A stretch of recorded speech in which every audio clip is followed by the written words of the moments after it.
This evening's event is being hosted by radio personality Rick Hamada, who will be introducing the governor and fielding questions and answers from the audience. And you'll hear the very honest and direct answers from the governor. So let's get started, and these are questions for Gov. Have UH and government offices started later? UH is out of traffic now, and that equals less traffic. This is something that we'll look into. We need to work with the university and the state, but Professor Pownall says that this is a real viable alternative. If you are elected as mayor, what will happen to all the concrete pillars already erected? How much will it cost, Gov? How long will it take to demolish the pillars? Well, if you talk to the city, they tell you that it's cheaper to build it and tear it down later. And if I'm elected, we're going to tear it down because we're not going to do it. I think it was Mark Twain who said, if you find yourself stuck in a deep hole, stop digging. And that's what the city should have done. Amen. Our next question is, how will the train be maintained? Where will the money come from? I think we pointed out, out of the 430 million, I think it was 285 million will come from the general fund, property tax, and all of that.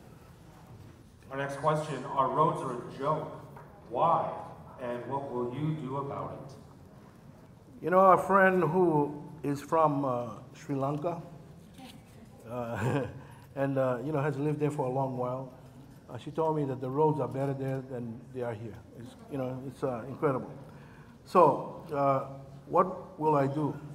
If we're able to use some of the rail money, we will begin a program of repaving, because all of the engineers say that it's more cost effective to repave the road than just to fill a pothole.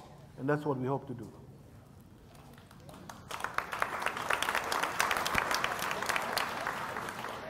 Next question, is the bus going to beat the train every time? And how did you figure this out? If a bus is given a dedicated lane, an express bus, it picks up passengers at a destination, gets on the freeway, and just heli on downtown. Doesn't have to stop at 21 different stations like rail. I would be willing to put money down that that bus would beat the train all the time. And by the way, the C bus, the Express C bus, when you look at their times, very, very close. In fact, a little bit better than rail. Our next question, how are train riders going to get from the train stop to where they want to go? And the other way around. Where are people going to park their cars to get on the train? That was not a planted question. I want to tell you that. Well, you folks have figured it out. The problem with rail is that it doesn't have the flexibility of a bus. And so what will happen is that you get up in the morning, you're going to go to work, unless somebody drops you off in a car or you drive to a station which has a parking, you're going to have to take the bus, which means that you walk from your home to the nearest bus stop. You take the bus, get down to the station, you ride the train, and when it's time to get off, you're not lucky enough to be dropped off right at your destination. You're going to have to take some other means of transportation, or you walk to your destination. This is why the trains, are at a disadvantage. The buses are so much more flexible. Got a little bit different. The question is, what additional civil service reforms would you look to implement? Oh, the last time I did civil service reform, I got blasted by the unions. But it's important. And you know what? Of all of the candidates, Peter and Kirk and myself, I'm the only one who did civil service reform when I was in office. I don't remember Kirk being very enthusiastic about civil service reform. Maybe that's why he got 10 unions endorsing it. Next question, buses often hold up an entire lane of traffic while picking up and dropping off. More buses won't necessarily keep traffic flowing. What is your proposal to help keep cars moving? If not rail, what? Well, this question assumes that the bus will be competing with cars in traffic. You saw from the slide, the presentation, that in places like Seoul, for example, or even California, the buses are on a dedicated lane. Yeah, it's almost like a train, except it doesn't have any track. Governor, what types of more jobs will you create? Private or governmental? Well, you know, when I was governor, I actually trimmed the government. We held the growth of government to actually below the inflation rate.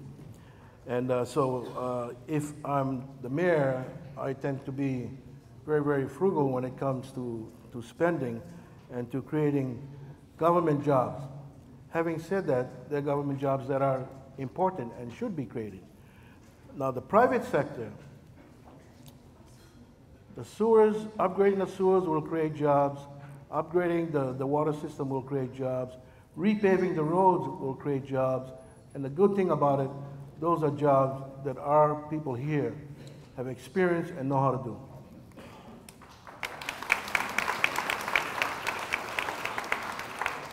Doug, we have a question about property tax. Where does property tax go, and how is it distributed? The property taxes, as we pointed out during the presentation, does go into the general fund, and it pays for police, fire, and those kind of services.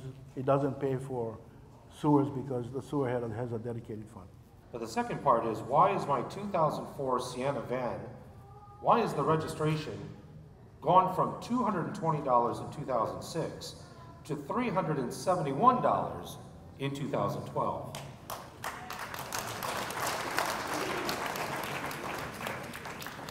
May I direct that question to Peter Carlisle and Kirk Caldwell?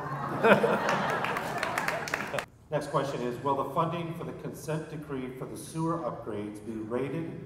Will it be rated by the rail program? Well, you know, if I'm mayor, there won't be any rail program, so there's not going to be any rating. I think that's good. That definitely answers. Next question, technology. What about drone cars? My 28-year-old son says that's where the future is. Cars with GPS, equipped with signals along the road, and the car can drive itself.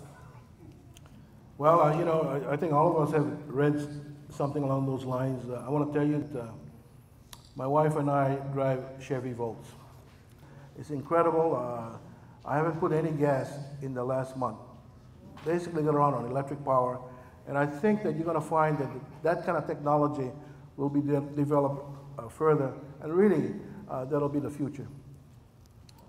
Not a question, but a thank you for Panos for running for mayor last election and bringing awareness to the facts about rail in Honolulu.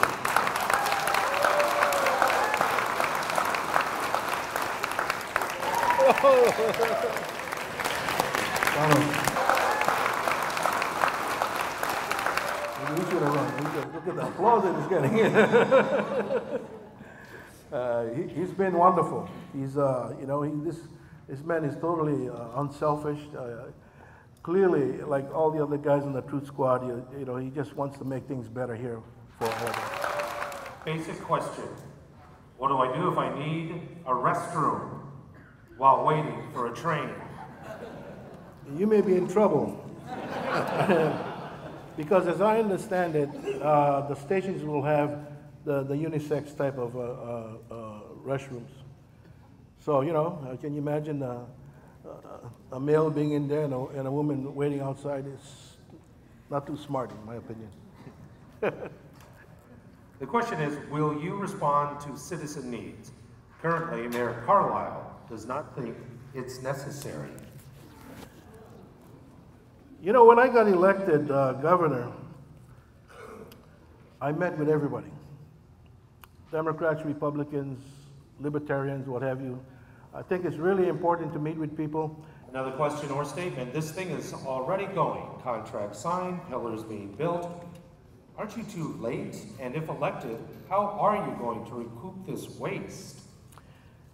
Well, this is one reason why you should get rid of that administration, okay?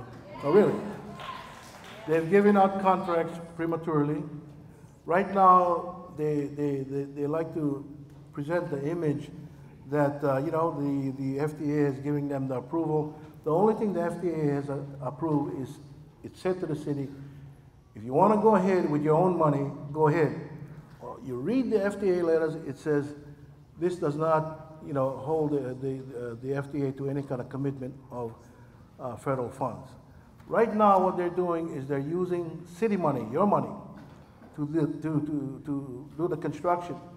So the question you should ask Carlisle or Caldwell or, you know, the Hart Board, well, what happens, you guys, if, you know, Congress does not approve the funding? Or what happens if Congress approves only part of the funding? Are you going to raise taxes? That's a question that, you know, I've been trying to get them to answer, and they have not. Next question, when did we vote for rail? Was it on the ballot that you want rail or not? At that particular time, they told you, the public, that rail would cost maybe about $3.7 billion. Well, it's gone up. I don't think that vote gave the city carte blanche to build anything, regardless of the price. And so, quite frankly, I'm willing to put the issue on the ballot again. And you know,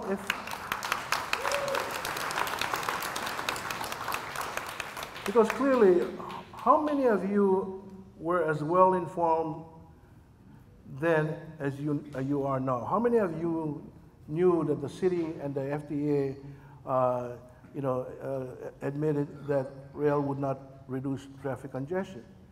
As the public became more aware, as information got out, the tide of opinion has changed, as we pointed out in the on the presentation.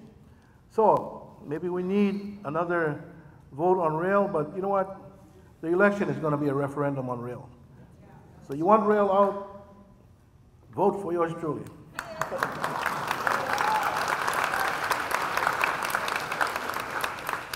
Now the next question is, have you considered underground tunnels like Britain's tunnel connected to France, totally underground via the English Channel?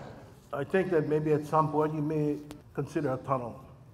Right now, you know, I don't have enough knowledge, you know, about the feasibility of a tunnel or the cost, so I don't have an opinion on it. Do you support Ann Kobayashi's bus system, which uses the elevated route from Waianae to town?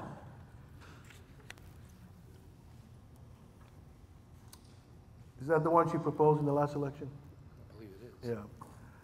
You know, I support Ann Kobayashi wholeheartedly. She is an outstanding elected official. She's supporting me in this election. I'm supporting her whenever I can. But on that particular project, that needed more study. That's the conclusion that I came to during the election. Next question about ridership. An example of a lack of ridership is the city boat project. Can you comment on this? Some of the numbers showing the impact of subsidizing the operational costs due to lack of ridership. Well, I think the boat proposal, you know, was poorly planned. Quite frankly, I'm not sure whether, you know, it would be something viable were it properly planned. But other places use boats to transport people. I would be very, very cautious to resurrect such a program. Direct question for you, Gov. If you are elected, would you be placed in a position of conflict of interest with a lawsuit against the city? The current lawsuit of which you are a party will not go away by the end of this year. Well, that's an interesting question. Would I be conflicted?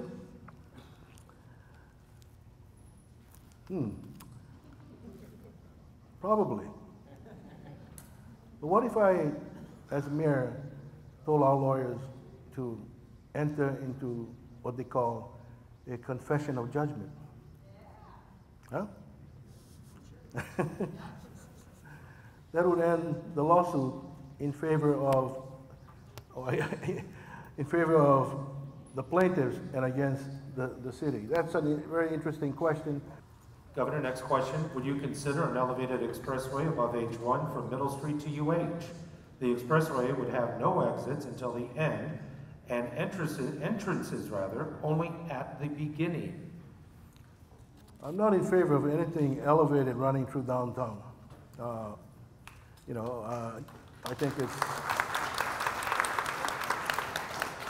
think it's unsightly, but in developing a bus rapid transit system for the long term, it may be necessary to do a flyover, say on Nimitz Highway, from the airport viaduct to Nimitz Highway. It wouldn't be very long. We've been looking at it, maybe a mile and a half or so, and quite frankly, that proposal was approved by the state when I was governor. It may appear while 4 times 10 work weeks seem less expensive, this implementation would need to change all companies statewide. What is the approach? A pilot program or statewide tax credit incentive? Well, I don't envision it for the private companies. I mean, they should run their companies as they see fit. I'm talking about the city government. Do you plan to create a usable bicycle lane system? I support bicycle lanes, but you need to take safety and those kind of things into consideration when you establish a bicycle lane. I'd like to see more people use bicycles, frankly. The rail routing has already been set. What happens if burial sites are discovered during the digging? This is what the lawsuit is all about in great part. If that happens, I think that the court will explore, for example, and look at what the city did to avoid that kind of a situation. And that's the heart of the lawsuit that I'm involved in. They have not, or they did not, look at all of the alternatives and find a way to avoid this. The law, the federal law, requires the city, in this particular case, to explore all alternatives, which mean, maybe a different route. They didn't do that. Now, if you look at what the city didn't do in terms of listening to people, first, they ignored the Oahu Burial Council. They didn't listen to them. They ignored the federal court. Where have you ever heard of 9 of 10 judges signing a letter to the city saying, don't run that rail route next to the federal building? They're worried about terrorism. Well, they didn't listen to the judges. They didn't listen to the Honolulu chapter of the American Institute of Architects, which is usually pro-rail. They didn't listen to many, many people, and that's why I think they're going to lose the lawsuit. Direct question for you, Gov. How can you criticize unfunded retirement and health plans? These conditions probably existed when you were governor. Do you propose to solve them? Well, first let me give you some background and information. The retirement system by law sets the margin of earnings, and that's something that's out of the governor's hands. What happened in this particular case, and this would be a lesson for the construction of rail, they thought that the economy would continue to produce 8% earnings. Well, it didn't, and that's part of the problem. The other big problem is that the benefits for state and city workers have kind of gotten out of hand, and I think I pointed out some of that earlier. Now, for rail, you hear the city saying, well, the 0.5% general excise tax is coming in nicely, and well, you can't tell what's going to happen down the road. And before I decided to run, I emailed Peter. Peter and I are friends, and so are Kirk and I. And I said, Peter, you need to develop a plan B. Why? Because what's happening in Congress, where the conservatives want to cut spending, and also the fact that the general excise tax may not come in as you think it will. Houston Metro developed a plan B when the Republicans in the House said we're going to cut spending. They said, okay, we'll develop a plan B. They planned 2 lines, and they decided in the plan B that if spending was cut, they would build only 1 line. Well, the city doesn't have any such plan. They're relying solely on the fact that, you know, Senator Inouye will bring in the money will be there, and, you know, and you won't have to raise taxes. You mentioned that the sewer lines need to be maintained at a rate of 23.3 miles per year. How do you plan to keep this rate of maintenance on track? Well, you recall I said that I would go out and talk to the legislature and the governor and ask them to revise the law so that I, as mayor and the city, could use the rail money to upgrade the sewers, the water system, and the roads. If they say yes, then what happens is that we're able to infuse some money into the upgrading of the sewers, which I think would help stabilize your fees, the fees that you're being charged. My opponents can't do that because they want just to build the rail system, and they won't have the extra money to try and upgrade the sewers and the water system. Let me give you an example. Let's take landfill. There will be a 3rd boiler added to H-Power, and it will probably be able to process maybe 75% of the garbage. That's not enough.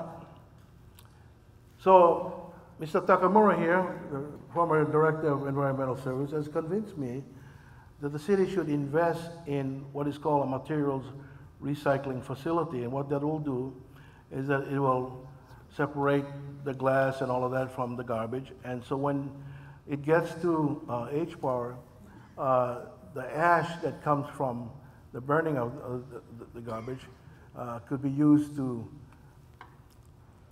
make other products, road base, concrete, and things like that.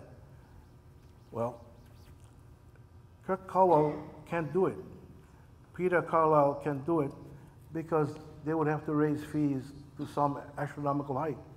That facility would cost about $150 million. I can do it if I'm allowed to use the rail fund. If the estimated rail cost is 3 times greater than original estimates, wouldn't this distortion of fact be enough to invalidate the vote giving rail the okay initially? There's nothing in the law that says that you have to do it. You don't have to build a steel and steel rail system. Just because the law says that you shall establish a steel and steel rail system. Implied in the law is, I think, some notion of common sense.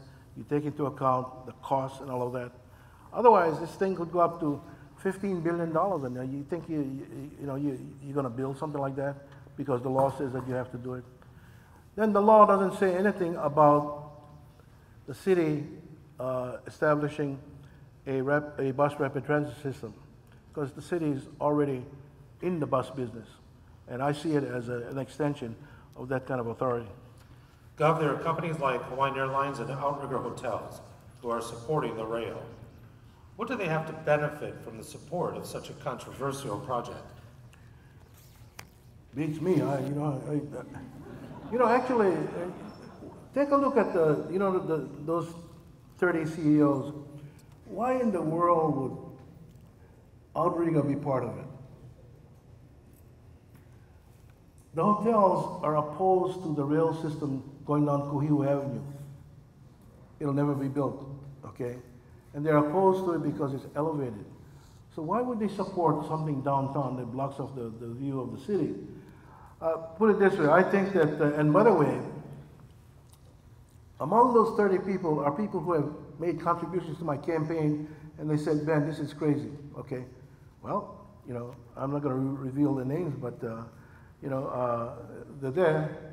So I think that this group was formed because someone very powerful asked them to be part of the group.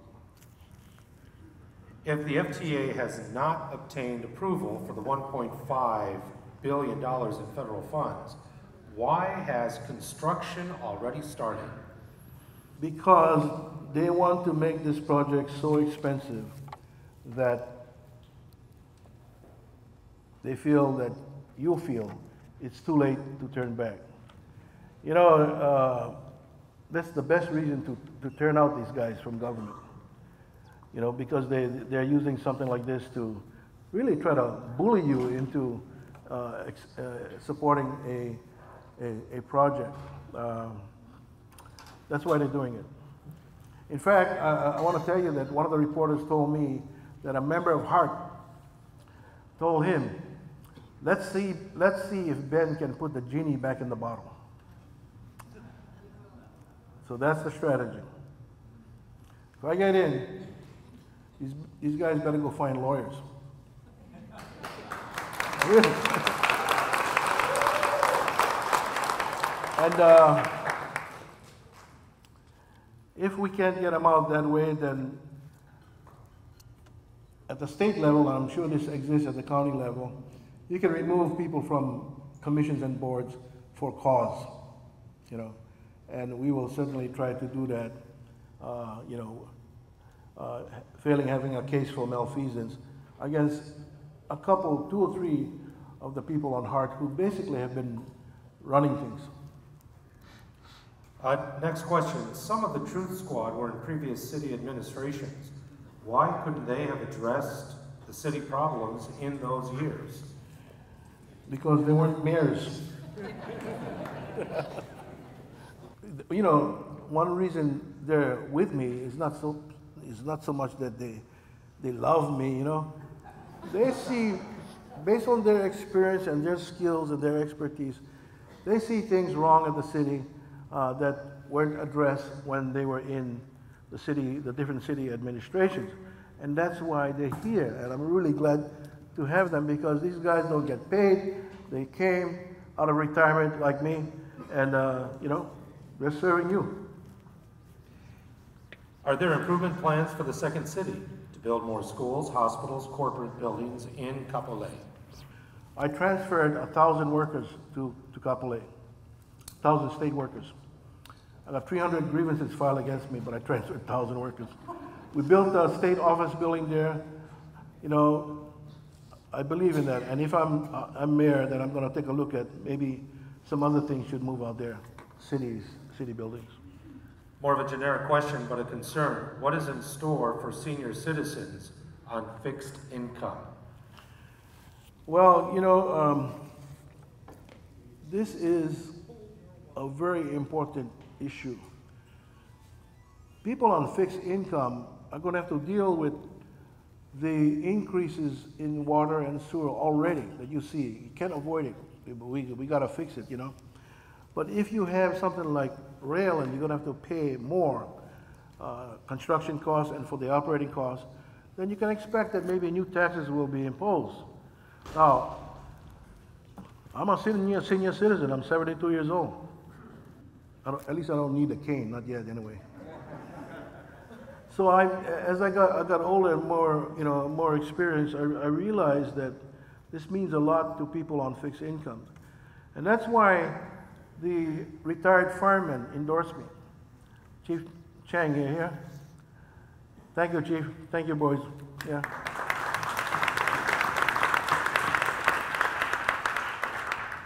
This question, Gov, please explain why the city administration, after administration, are pushing for this rail. Are they misinformed? My opinion is there is some other motivation. Please put this into perspective. As I said earlier this evening, I believe that this project, which is really not user-friendly, if it was, you know, it would start in downtown Honolulu. It's driven more by politics than anything else. You know, someone thought this was a good idea. It would take him to Washington Place and maybe the U.S. Senate. Then he was wrong. This is not a question, but it touches upon something in the presentation about a family who traveled to Korea in 2011 and 2012. To paraphrase, they believe that point-to-point express bus works. Another is an exclamation, 20 miles, 21 stations, 2-minute stops. Are you kidding me? Another question though, will the city please consider internal audits before taxing the taxpayer? Correct errors in spending before increasing taxes. I cut taxes. I didn't increase taxes. When I was governor, I cut taxes from 10 to 8.25. I would have cut them more if the legislature allowed me, but they didn't because there was a lot of resistance by the unions, and they caved into it. I'm not one to raise taxes. I don't want to raise taxes. There you go. We also have a question about what's on the projection screen, Gov, and that is you plus 50%. Can you explain that for us, please? Under the election law, the candidate who on August 11 gets 50% plus one other vote wins the election, and there's no general election. So, we so far look pretty good in the polls, and if you go out and vote, the election may end on August 11th, hopefully. Ladies and gentlemen, we want to thank you so very much for all of your questions today. Thank you.